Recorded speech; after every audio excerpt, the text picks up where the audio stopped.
Presented by MRS music. प्रेम से बोलिए सरस्वती मैया की।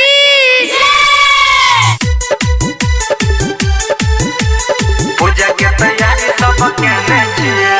डीजे रंजन डीजे रंजन पूजा के तैयारी सब कहने चाहिए। सिंगिंग बाय संजीत सहनी। मैया हंस के सवारी को गया बहना, अपना बेटा के दरस देखा बहना।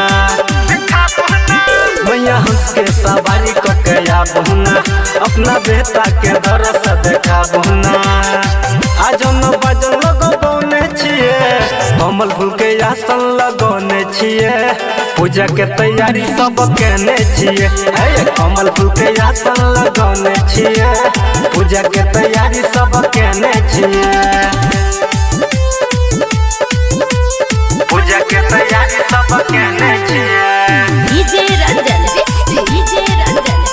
पूजा के तैयारी सब कहने छिए।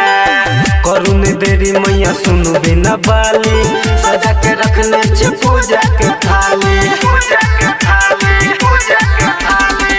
करुण देरी मैया सुनु बिना बाली, सजा के रखने छे पूजा के थाली। गाय के गोबर से अंगना निपौने छिए, कमल फूल के आसन लगौने छिए। पूजा के तैयारी सब कहने छिए, कमल फूल के आसन लगौने छिए। पूजा के तैयारी सब कहने छिए। पूजा के तैयारी सब कहने छिए। डीजे रंजन पूजा के तैयारी सब कहने छिए। अही के मैया गुणगान गबै छी, सब केओ मिलके प्रणाम करै छी।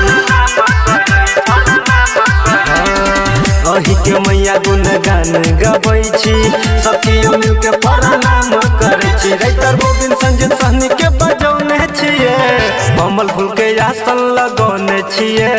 पूजा के तैयारी सब कहने छिए, कमल फूल के आसन लगौने छिए।